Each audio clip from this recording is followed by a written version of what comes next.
Welcome to Let's Run Fit with Be Lit, the podcast that delves into the world of running, fitness, and overall well-being. I'm so excited that you're here with us today. We're going to be talking to Coach Mack. She is the brilliant mind behind the Running with Bacon company. She is sharing her incredible journey from hating running to falling head over heels in love with it, along with all of the wonderful things that you can expect to get from a coach like her. Coach Mack is going to talk about the strategies she used to transform her relationship with running and uncover all of the secrets to cultivating a genuine passion for the sport. So let's dive right in. Thank you so much for being here, Coach Mack. We're so excited to have you here. So if you could kind of introduce your coaching business, Running with Bacon. Yes, the name is typically a conversation starter, and I get a lot of what is that or why is that? And yeah, so Running with Bacon, it actually is my business name, which most people are, again, I get question marks and then I get giggles. But yeah, it was something I came up with because I am very big into the fitness industry. I love working out, which I know sounds weird to a lot of people, but I wanted to make sure that when people saw me and my business, that they would know that it's fun. Because to me, if getting healthy and staying healthy, if it's not fun, nobody wants to do it. It's kind of like if you think about it, nobody wants to eat gross food. So 100% no. so make it good, And so I feel the same way about healthy habits and fitness, exercise, and all the good stuff for our health. So that's pretty much what I center my whole coaching around, is the fun parts, because I think that's what keeps people coming back for more. And I assume you also eat bacon. I do. Oh, I love bacon. I know more about bacon than probably anybody should, but yes. And I know tons and tons of different ways to cook it, to eat it, to flavor it, all the things. So I love bacon as well. It's definitely a staple in our diets here. I know when I told my husband I was going to be talking with you, he's like, bacon is in like breakfast food or bacon is in cake? And I was like, breakfast food, but cake would work too. So how did you get started into your running? Because when we talked before, you let me know that you actually used to hate running in the beginning. And now obviously you have grown to love it because you found the fun side in it. So could you just kind of tell us your story of running? Yeah, so my background in school and everything is exercise and sports science. I was a Division I strength and conditioning coach. Like, I love nerding out over exercise, but for whatever reason, I've always hated running. Even going way back to middle school, of sports and conditioning was my least favorite part. I would play and play and play all day, but as soon as they said go run laps, I was like, oh, no way. So that carried into adulthood, that I just enjoyed all the other methods of working out, and I did not love running. But that actually changed. So it took a long time for it to change, though. So for someone who's like, "Ooh, what trick did you do?" It wasn't a trick. It was actually the fact that once I was done being a strength and conditioning coach, we had moved here to New York State, and our neighborhood it's about 1.25 miles loop. And I was like, I don't know, I should be able to just go out and run a loop. I'm a fairly healthy person. Like, let me just go give it a shot. And 5 minutes in, I was gassed. I was so tired. I couldn't breathe anymore. I had to walk. And it was a mix of frustration and disappointment and like, what the heck? Because I know all of this. I know the science. I've coached people to do this. Like, what the heck? And so it was kind of from there I had my starting point. And I think it was more so that event made me determined to figure it out. And by figure it out, I mean, figure out a way to enjoy it and to like it. And so I had my starting point, and I was like, okay, I'm just going to try to run a little bit further and maybe a little faster. I haven't gotten so good at the fast part yet. Same. Yeah. But, that was 7-8 years ago now. And it's, gotten to the point, it probably took me 3, maybe 4 years to where I can just walk out the door now and go run a few miles and it, not feel it for the next 3 days. But yeah, it's something that I found the mental aspect of it that I enjoy more than the other parts suck. Like, it's worth it to me to get the mental benefit of it. And then also, I mean, just a perk, I can eat more when I run consistently. So that's also a big notch in favor of running. I feel like you had the same journey a lot of us do. We started off playing sports where running was our punishment, and it made us hate running. Like, I tell everyone, it's like, if you hate running, it's because you're doing it wrong. And it's more likely you're still in that mindset that I ran because I didn't win the game, or I ran because I was talking when the coach was, or I'm running because, I missed the goal or the shot or whatever it is. And it takes so long to get out of that mindset to where you realize this isn't a punishment. This is something fun. It's good for me. It's healthy. And, that's a long journey because it took years of conditioning to get that in our heads. It takes the same pretty much amount of time to get it out of our heads, because I had the same problem. I remember we had to run a lap for every single point, because I played soccer. Every point we lost by was a lap, and then it was a lap of lunges, and there was something else we had to do as a lap. So essentially we went around the field 3 or 4 times doing just horrible things for every single point we lost. Oh man. It was multiple miles, being like, well, I guess you shouldn't have lost by that much. I was like, or we could focus on improving the sport of soccer. Right. So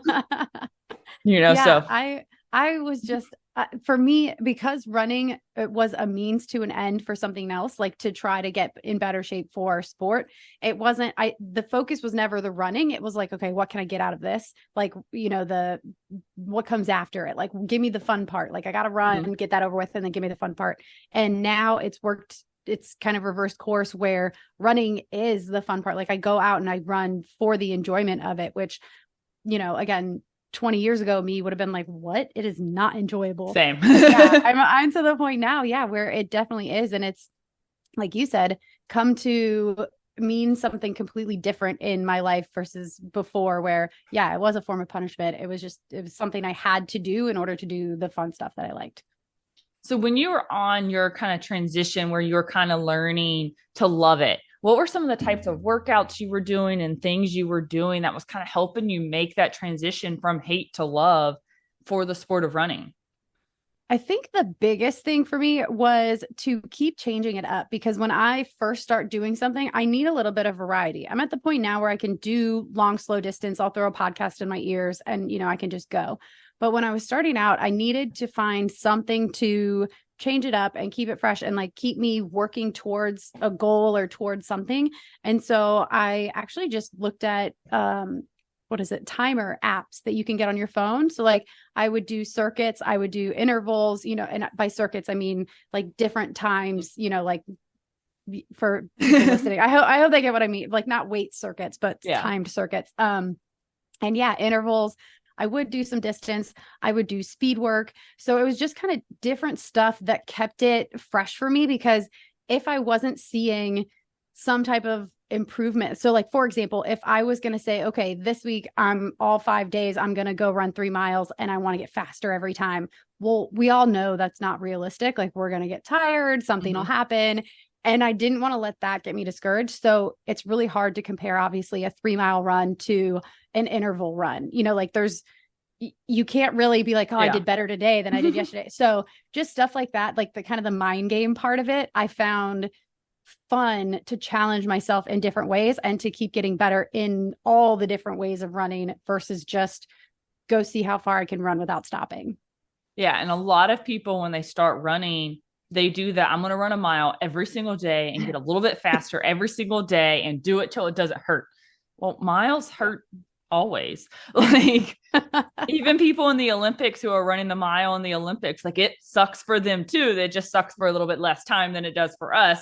Yes. But like, because if you keep improving, you're always going to be at that same effort level. So it kind of really gets you down. Plus our bodies are not made to go that hard every single day.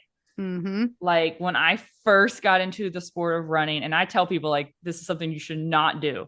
I ran a 5K race pretty much every single weekend for about 3 or 4 months, because in my head, if I had the race every Saturday, just a different one, I was getting a medal, I was crossing the finish line, I had an official time. And in my head, get faster every single 5K, make a PR, and this is perfect.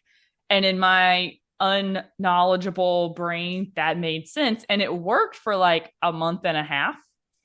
And then it stopped because I was getting tired, and I stopped running during the week because I was just exhausted. And I was getting to those races. I was like, oh, I can't do it anymore. And then the temperature changes. And I realized through like just my experience, I was like, okay, why is this not working? And that's when I really started delving into the knowledge of running. I was like, this is terrible all of a sudden. Like, what is happening? And I figured it out. I was like, there's this thing called easy running and rest days.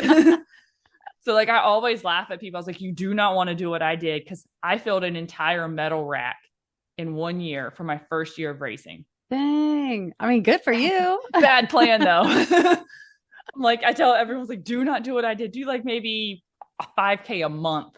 Like, every month do a 5K, see how you're growing. When you're first starting out, you can get away with that a little bit better. More than likely still get your PRs, but I wasn't doing rest days. I didn't start eating more like you mentioned before. Like it was rough. Like yeah, I believe that. Bad. Yeah. Bad. I think too, I think we overestimate our ability to stick with something and keep the same amount of passion and stuff for it. Cause like even me, I was talking about this the other day in one of my groups. I was saying, I even go through phases where like right now I'm getting really back into a lifting phase where I probably haven't the last 4 or 5 months. I just haven't been that into it. I've done a few lifting workouts, but I've like not regularly and not consistently enough to really see the improvements that, ideally I would like. But now I don't know if it's the warmer weather or just like my puppy's getting older, so she's not as needy. So, there's like all kinds of stuff that goes into it. But then typically in the fall, I usually get back into running because in summer it's super hot. And then fall, it's like more pleasant to run. Everything's super pretty.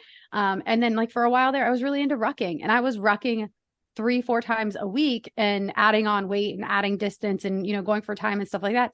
It's probably been 3 months since I've gone for a ruck now, and it's like everything is cyclical. But when we get tunnel vision, when we're starting something out, it's like, okay, I'm going to become a runner and I'm going to be a lifelong runner and I'm going to just keep racking up miles and my mileage is going to increase every single week. And it's like, no, that's probably not going to happen. Like it's, so the best laid plans kind of thing is, I think we just overestimate our ability to stay enthusiastic about something like that, but it's okay. It's allowed to change. It's allowed to ebb and flow and go with the seasons.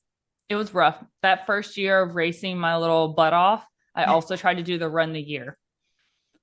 And I was like, about June when I decided we're going to run walk the year. Like it kind of shifted into that. I finished, I don't know how. And I immediately took 2 full months off where I barely did anything because it burned me out. And I was like, I did it because I told everyone I was going to, but I'm like, now I'm like, ugh. And it took a while to get back into wanting to run again because I took the fun out of it. Yeah. It was something I had to do, not something I wanted to do.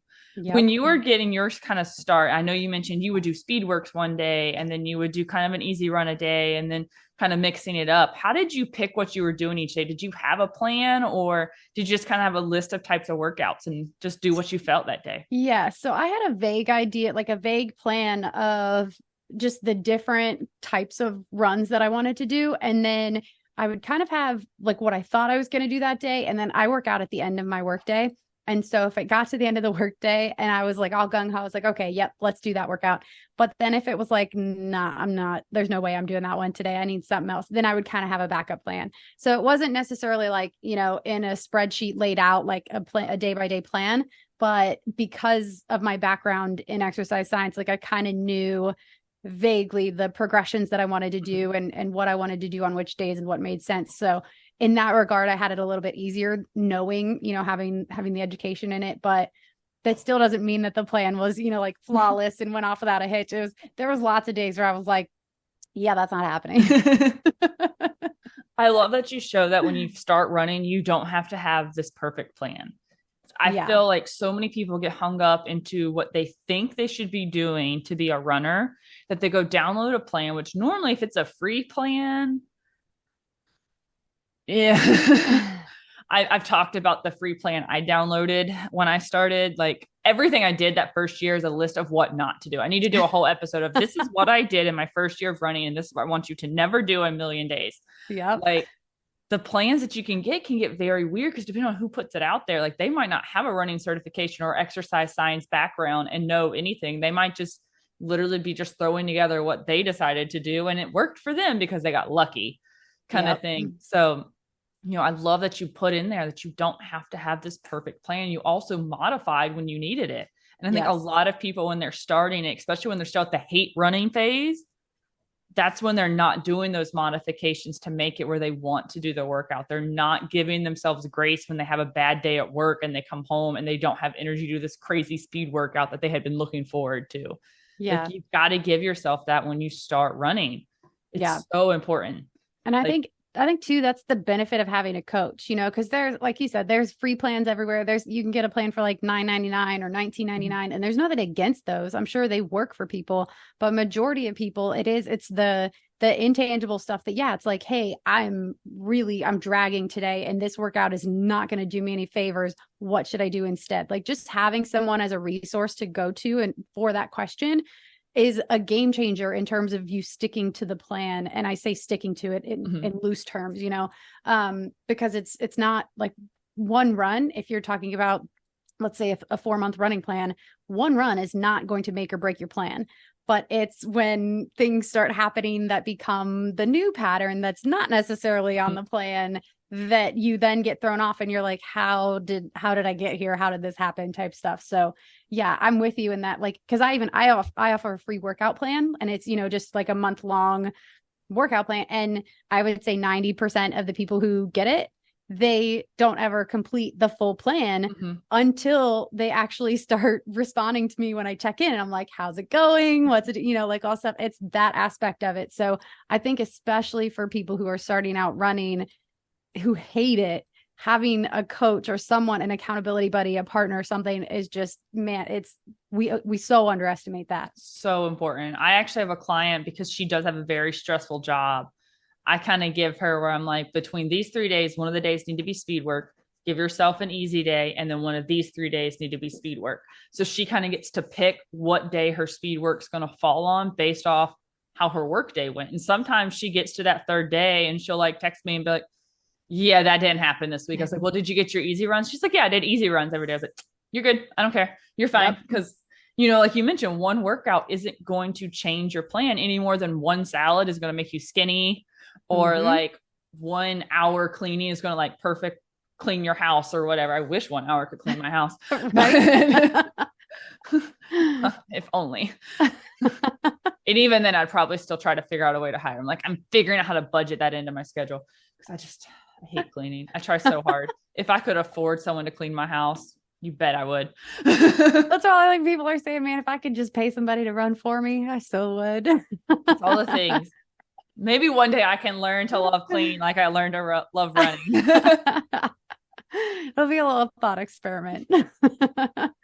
So I want to kind of go a little bit more into running with bacon and why you started your business and kind of what your coaching philosophies are. Because I feel like every single coach is very different in what their goals are and kind of what they're looking, of who to help. Because believe it or not, coaches normally do not just take every single person who knocks on their door. We do say no to some people, whether because we don't think their goals are realistic and they're unwilling to change, or we just know there's a personality clash. Like I've actually had someone was like, I know for a fact that my coaching style is going to make you mad. So we're just going to not even start that game. Yep. No. So how does yours go? Yeah. So, I started my business. It took a while to get to the point where I was off on my own, decided to start my own business. And through kind of some figuring out what I wanted to do and why, it really came down to the fact that I knew that, well, let me rewind. I watched my mom sacrifice her health and basically her needs and kind of taking care of herself for the benefit of our family. And I just knew growing up, I was like, this can't be the only way. There has to be a different way. And I obviously growing up, I didn't know that that's what I was thinking, but hindsight's 2020. But so I essentially, once I figured out like, okay, we don't have to devote hours to the gym. You don't have to be stuck eating rabbit food. It doesn't have to be like this all or nothing. Like you're either hardcore healthy or you're not, you're eating like Twinkies and Oreos all day. There's a very much a middle ground. And if we do most things pretty healthfully, then we can live, we can show up for life the way that we want to with energy and confidence. And there is a way to do that. And so basically I wish that my mom had someone like me when I was growing up. And so that's kind of what I do now is I coach moms, even though I'm not a mom myself, which is kind of funny because I've had a few of my clients now that tell me that I am like their fitness mom where, it's like it's like I teach them what to do and kind of give them the knowledge that they need. And then I'm like, okay, go fly, butterfly, like make it happen, So when one of them, she was like, yeah, you're my fitness mom. I was like, huh, all right, I'll take that. But so, yeah, it's a very much for women who are tired of hiding behind their kids in family photos and just are tired of sitting on the sidelines while their kids are playing and they just wish they could be out there. So those are the moms that I'm here for, to help them see that it doesn't take hours in the gym. Give me, let me start with 5 minutes a day. And people are like, 5 minutes? Like, have you ever done, these 3 exercises in a row for 5 minutes? Because it's freaking hard. And it really surprises people how little it takes to just get the ball rolling. Like, ideally, all of my clients, I would love to work them up to, 30 minutes a day and eating relatively healthy and, that kind of stuff. But not everybody's there yet. And that's okay. It's everybody has a different way, a different journey to get there. But all I'm asking is for that small 5-minute commitment to yourself, because you've earned it. Like, as a mom, as a person, as a woman, like, you've earned the right to take care of yourself, even if it's just for 5 minutes a day. And so that's who the people that I enjoy helping, that like, it's really easy to go to Target and spend $250 on your kids. Oh yeah. But you can't spend, if it's like a $90 membership, is like, no, I can't do that. It's like, it blows my mind. And there's just so many of these things that we've been taught to think about ourselves and our bodies and our relationship with our bodies. I'm pretty much, my goal is to flip it all around and have you be your priority in your life, because that's when you can best take care of your family, your job, your friends, all of that. So those are the kind of who I help and why. And it's actually surprisingly been more impactful than even I thought it was going to be, which is really cool to say. I very much also enjoy working with people who are either at the beginning of their journey or they're really struggling to keep going with it because of that. Like, I feel like I would much rather help someone who's struggling than someone who is like going to be headed towards the Olympics. Because while those people are amazing, and I do have someone who actually has the potential to get there, I feel like I make much more of a difference when I get those messages like, I was able to go to my kid's soccer game and actually be able to stand the entire time and run up and down the field with them. Or we had like a family pickup football game at Thanksgiving and I didn't have to sit out, things like that. Like, it's amazing, that kind of energy burst. And I love that you mentioned about how a lot of moms hide behind their kids because they aren't comfortable with their bodies. Like, that's like a huge thing for so many. Like, I have taken multiple family photos where we take the picture, we look at it, and then we have to rearrange the picture based off who was where. And I'm like, that just could not be a fun situation to be in. Yeah. And there's so many people in that situation, because like you said, they're prioritizing everyone else and they forget they can't pour from an empty cup. Yes. And it's hard for moms and dads both, especially when the kids are very young, to find the time to do this stuff. Like, it's hard, like 100%. I get it. And I'm like you, I don't have kids myself. Kids are not in the cards for me, but I'm watching my sister with her 3 kids. So I see the struggle she goes through. And I use that to help, a lot of the new moms that I have. And, someone who has kids who are teenagers and still doesn't have time to fit it in, because kids, unfortunately, somehow take up more time as they get older because their activities get bigger. Yeah. So it's like, I'm kind of like that same basis. I really like helping those who need the help more, because my elite girl, like, she could probably coach herself if she wanted to. And I tell her that all the time. Yeah. She has it for the guidance, but that group of moms I have, if they lost me, they probably would stop. And it's such a huge, huge impact. And just, I love it. Yeah. Like, well, when I was coaching, strength and conditioning, it was awesome having, all my athletes. My teams were primarily female teams. And it was so cool watching these women be celebrated for how strong they were and how powerful they were and how confidently they showed up on the court or field or whatever. And I was like, in building my business, I'm like, that shouldn't be relegated to athletics. As much as I love sports, that feeling and that celebration of the power of a woman's body and what it can do and how it provides for her. I mean, like I said, I work with a lot of moms. I'm like, you grew a human inside of your body. Like, that's a really big deal. I don't know about you, but I've never done that. And I'm like, yeah, that's pretty much a miracle that you grew another human inside you. And they're like, well, like they just don't see it like that because we're so used to thinking about our bodies in everything that it's not. And instead, why can't we look at it for everything that it is? I mean, because the human body is amazing, not just women, but the human body in general is amazing.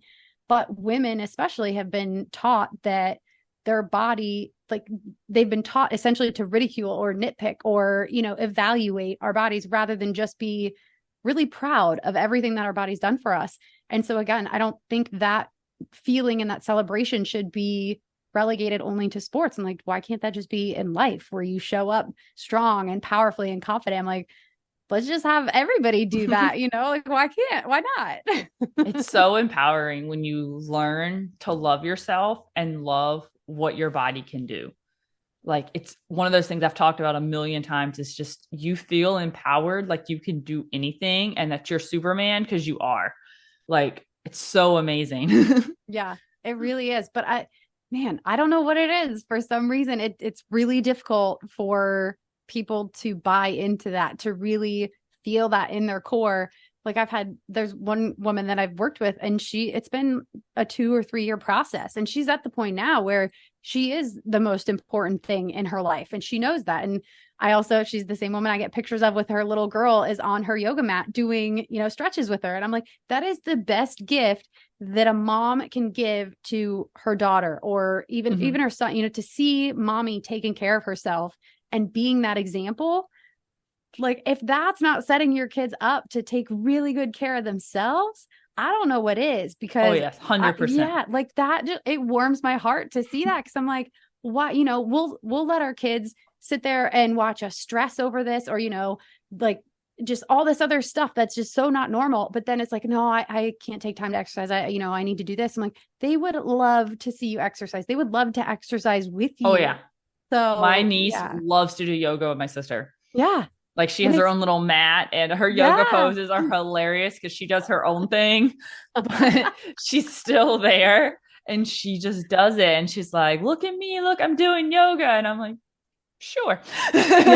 Yoga. But she's too. So but it must feel so good to her to be like, look at me. I'm like, Mom, doing my yoga pose. Like, that's gotta be such a confidence builder. And again, for moms to be able to do that for their kids and instill that sense of self-care, we wouldn't, that's like a whole generation of people who never got taught to hate their bodies. Instead, they've been celebrated for what they've been able to do. It's amazing.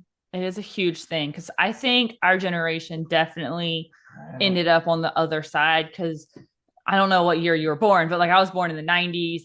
And that was around when everyone was supposed to be like the size of a pencil and you needed like that 00. So even though our parents weren't born then, they were still, young adults in that period. And they were hearing these things and they're like, well, I had kids. I'm not a 00. And, they never like said things directly, but it was enough that it picked up on it. So it's like, I always try, because as a teacher, to make sure I never make comments about stuff like that. And then it's always like empowering body comments, because I might be the only adult in these teenagers' lives that don't make comments like that. And it shows them that you can be strong and awesome. And I've had somebody come up to me, like one of those, how there's always a rude kid. He's like, you're really big to be a runner. I was like, I can kick your butt. Let's go.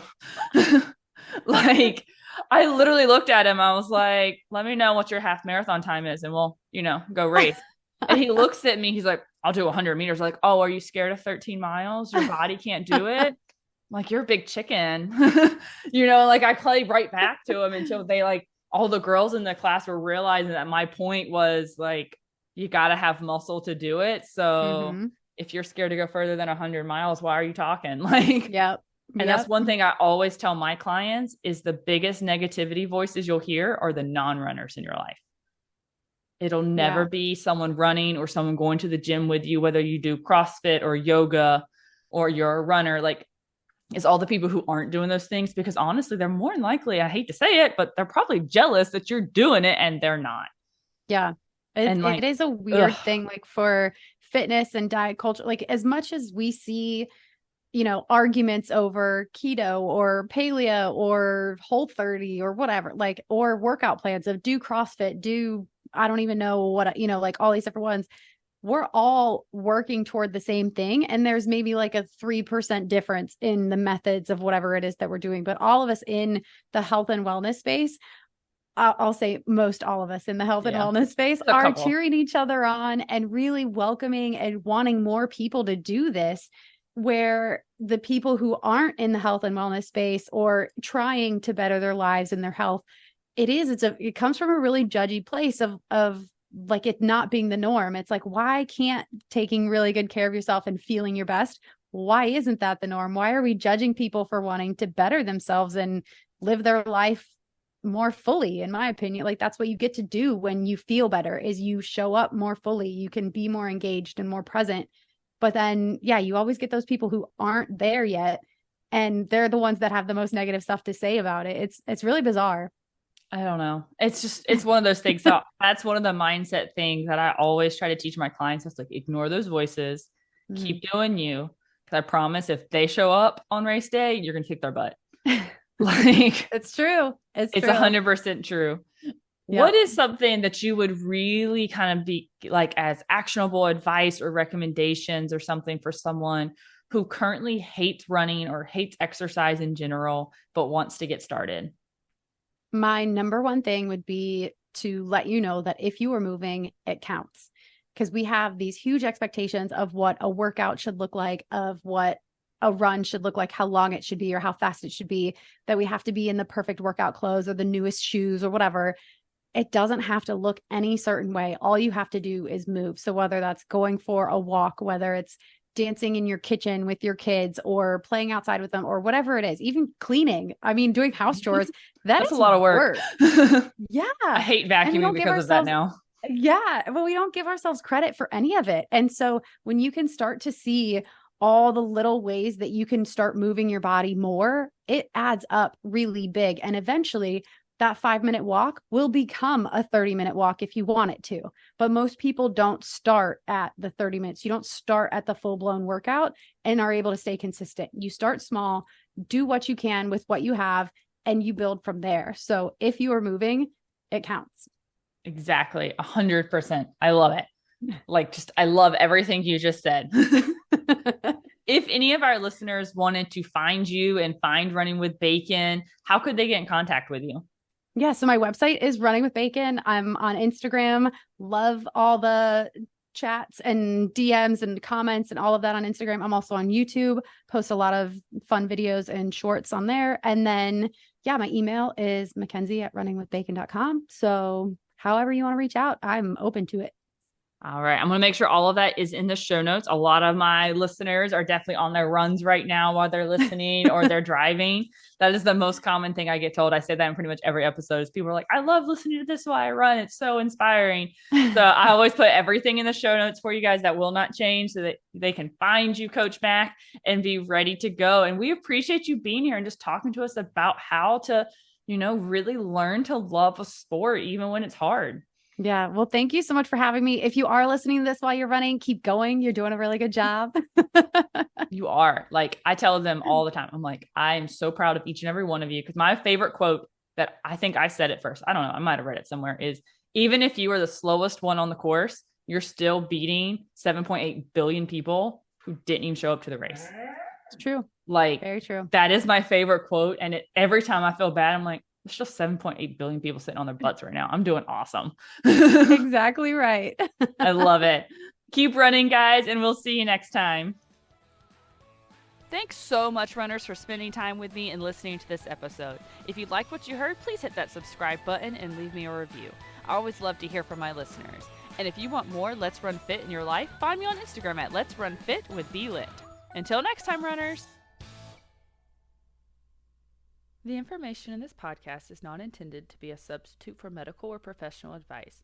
Please always consult a medical professional if you're seeking medical advice, diagnosis, or treatment. The Let's Run Fit podcast is not liable for risk or issues associated with using or acting upon the information in this podcast.